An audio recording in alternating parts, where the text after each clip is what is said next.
$34,000. That's what she had left. 30 years of working, 2 kids raised, a marriage, gone. And tonight, she's sitting at her kitchen table, 52 years old, staring at a bank account with $34,000 in it. And here's the thing that gets me every time. She did everything right. I need you to really hear that. She didn't make bad choices. She wasn't reckless. She worked. She showed up. She sacrificed. She gave everything to her career, to her kids, to her family. And it still wasn't enough. Her name is Sarah. And here's what stops me cold every time I think about her story. Sarah is not the exception. Sarah is the rule. Right now, today, 50% of American women have zero retirement savings. Zero. Not a little. Zero. And for women between 45 and 55, the numbers are absolutely heartbreaking. So this video is for Sarah. And if you're watching this right now, it might be for you too. Okay, let's talk about why this decade, ages 45 to 55, is the most financially dangerous decade in an American woman's life. Because here's what nobody is telling you. When you're 35, loving your life, maybe building a career, maybe in a marriage, there is a perfect storm quietly forming on the horizon, and it hits right around midlife. It's not one thing that goes wrong. It's 4 things, all hitting at the same time. Number 1, the career ceiling. Number 2, the caregiving squeeze. Number 3, the retirement time bomb. Number 4, the divorce reckoning. And when all 4 collide, that's when the money just disappears. Let me walk you through each one. The career ceiling. By the time most women hit their late 40s, they've been in the workforce for 20+ years. They're experienced, they're sharp, they've put in the time. But here's what the data says about their wallets. Women in America today still earn only 85 cents for every dollar a man earns. And honestly, that's the best that number has ever been. Over a 40-year career, that gap costs the average American woman over $400,000. $400,000. Gone. Not because she worked less, not because she cared less, just because of a gap that nobody fixed. And here's the part that really stings. That's $400,000 she never got to save, never got to invest, never got to let grow. But keep going with me, because it gets more complicated. The caregiving squeeze. Women between 45 and 55 are what researchers call the sandwich generation. You're squeezed on both sides, taking care of your kids on one end, aging parents on the other, while still trying to hold down a full-time job. And when something has to give, it's almost always the career. Women are more likely to drop to part-time, more likely to take unpaid leave, more likely to turn down a promotion because the timing just doesn't work around the family. And every single time that happens, it's not just income lost right now. It's lost retirement contributions, lost employer matches, lost years of compounding growth. We're going to put real dollar amounts on all of that in just a minute. But first, I need to show you something that most financial videos completely skip over. Gray divorce. Have you heard that term? It's what researchers started calling a trend that has quietly exploded in America over the last 30 years. Divorce among couples over the age of 50. Here's the number that'll stop you cold. Since 1990, the divorce rate for adults over 50 has doubled. For adults over 65, it's tripled. Right now, roughly 1 in 3 divorces in the United States involve someone over 50. And the people bearing the worst financial damage from those divorces? Overwhelmingly, women. This isn't my opinion. This is from the U.S. Government Accountability Office. After a divorce over the age of 50, women's household income drops by an average of 41%. Men, theirs drops by 23%. Same divorce, same household, same moment in life. She loses 41. He loses 23. Why? Let me show you. Think about a pretty typical American marriage. She took a few years off when the kids were little. He stayed in the workforce the whole time. His 401k kept growing. Hers paused. His Social Security credits kept accumulating. Hers slowed down. His career kept climbing. Hers adjusted, and she probably handled the household, the invisible work, the scheduling, the school pickups, the emotional labor, the mental load that never ends. None of that appears on a balance sheet. And then, at 52, or 53, or 54. The marriage ends. And everything that was shared gets split. The retirement accounts, the house, the savings, split down the middle, and she walks out with half of what they built together, except that half has to last her the rest of her life, alone. Here's the part that gets me every time. The average woman in America lives until 81. The average man lives until 76. She gets half the money, and she has to make it last 5 more years than he does. Let's put real numbers on this. Say they had $400,000 in retirement savings when they divorced at 52. A reasonable number for a working couple who'd been saving. Split 50-50. She walks out with $200,000. She needs that to last until she's 81. That's 29 years.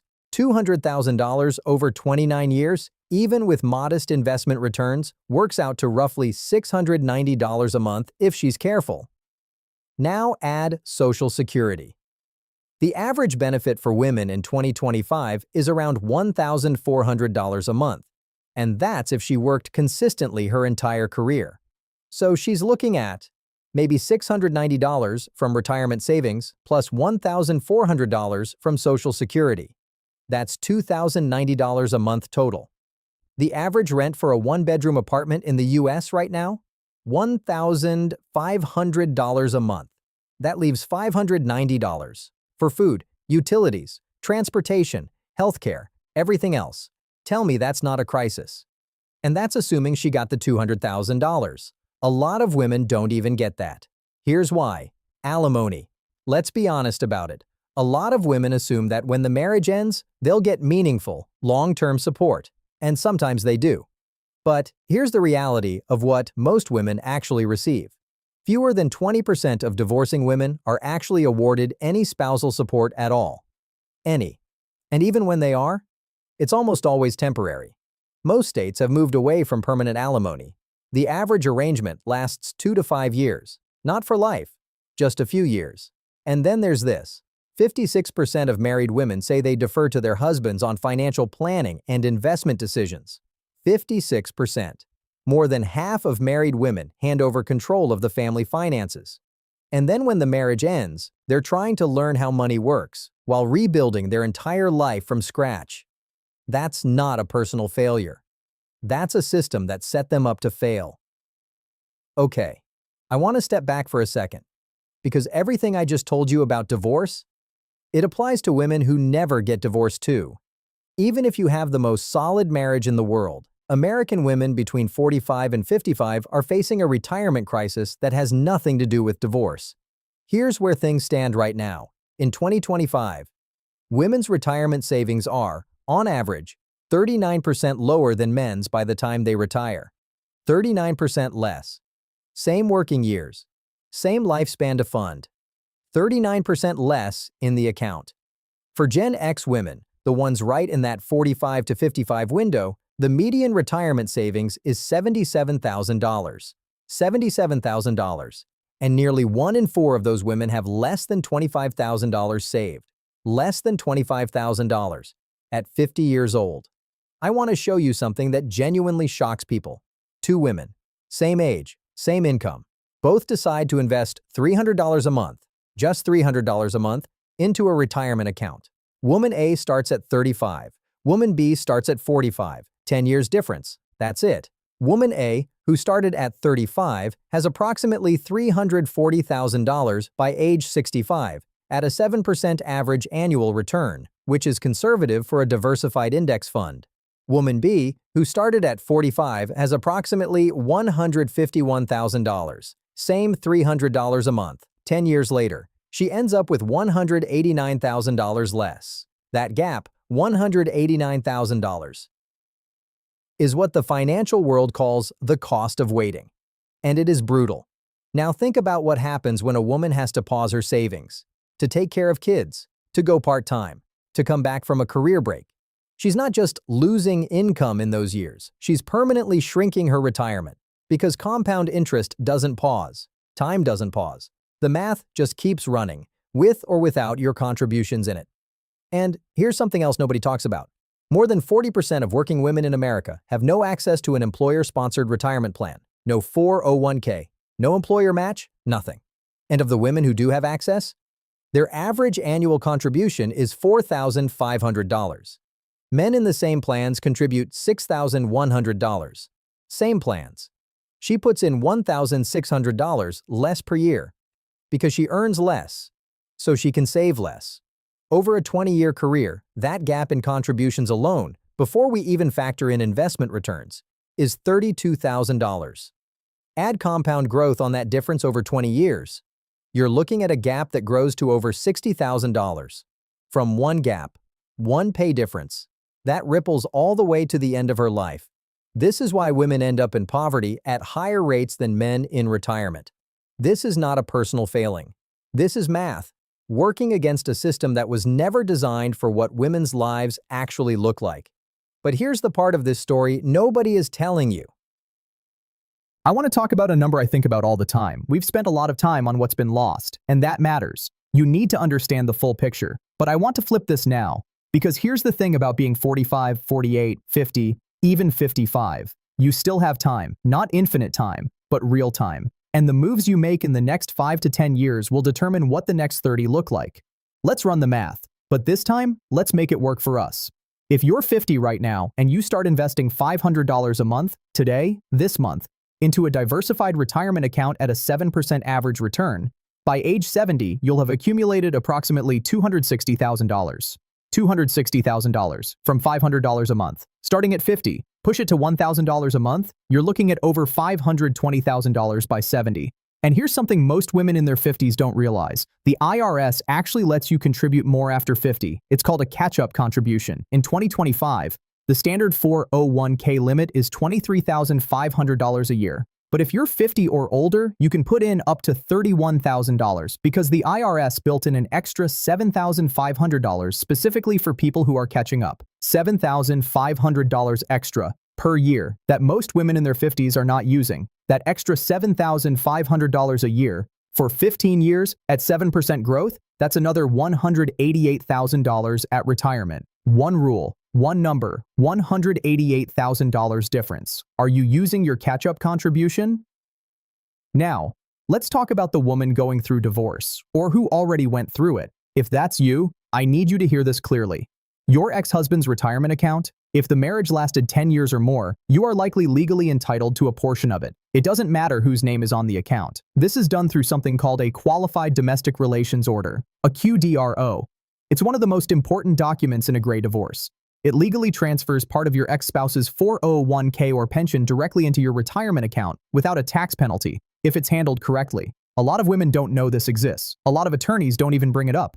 If you left a divorce without one, and you're still within the window to modify your settlement, please talk to a certified divorce financial analyst, not just a divorce lawyer, a financial specialist who focuses specifically on divorce. They can make a significant difference in what you actually walk away with. And this one, listen closely. If your marriage lasted 10 years and you haven't remarried, you are entitled to claim Social Security benefits based on your ex-husband's earnings record, up to 50% of his benefit, if that's greater than your own. You don't need his permission. You don't even need to tell him. You just need to have been married for 10 years. That could be the difference between $1,400 a month and $2,100 a month in retirement, every single month, for the rest of your life. I want to come back to Sarah, the woman I told you about at the beginning, 52 years old, $34,000, starting over. What happened to Sarah isn't because she made bad decisions. Sarah worked. Sarah saved what she could. Sarah raised her family and took care of the people she loved. What happened to Sarah is that she, like so many American women, was never given the financial education she needed. Nobody sat her down at 35 and said, here's what divorce will actually do to your retirement. Here's what stopping work for 5 years really costs you. Here's how much you need, not your household, not your husband's retirement, your retirement. That gap, the gap between what women are told about money and what women actually need to know, is costing American women their financial futures. Look at where we are right now. Half of American women have no retirement savings. Only 57% feel confident they'll meet their financial goals. 42% plan to survive on less than $3,000 a month in retirement. And about 1 in 3 women over 65 rely on Social Security for more than half their income. The average Social Security check for women, $1,400 a month. That's $16,800 a year. That is the financial floor that half of American women over 65 are living on. This is the crisis. Okay, I'm not going to leave you there, because that's not why I made this. I made this because knowing is the first step, and acting is the second. So let's talk, right now, about the 5 things that matter most if you're a woman between 45 and 55. 1. Open your own retirement account if you don't have one, an IRA, a Roth IRA. If you have a 401k through work, increase your contribution, even by just 1%. And if you're 50 or older, use the catch-up contribution. That extra $7,500 a year is yours. Use it. 2. Know exactly what's in the household retirement accounts, both of them. If you're married, you are entitled to see every statement. If your husband manages the finances, that is not a reason to stay uninformed. That is a reason to get more informed. 3. Get a financial planner, specifically a fee-only fiduciary, not someone making money selling you products, someone legally required to act in your best interest. One good financial plan at 48 could be worth hundreds of thousands of dollars at 68. 4. If you're divorced or going through it, get a QDRO. Get a certified divorce financial analyst. Understand your Social Security entitlements based on your ex's record. Don't leave money on the table that is legally yours. 5. Don't wait. I know that sounds simple, but the math is brutal on waiting. Every year you delay is a year of compound growth you never get back. The best time to start was 20 years ago. The second best time is right now, today. I want to end with this. If you watched this whole video and you felt seen or scared or angry, good. That feeling is information. That feeling is telling you something needs to change. You are not too late. You are not too old. You are not too far behind. But you are at a moment in your life where the choices you make in the next few years will echo for the next 30. The system wasn't built with you in mind. The wage gap is real. The caregiving burden is real. The retirement gap is real. But so is compound interest. So is the catch-up contribution. So is the QDRO. So is the Social Security spousal benefit. There are tools. Use them. You've spent your whole life taking care of everyone else. It is time, right now, to take care of you.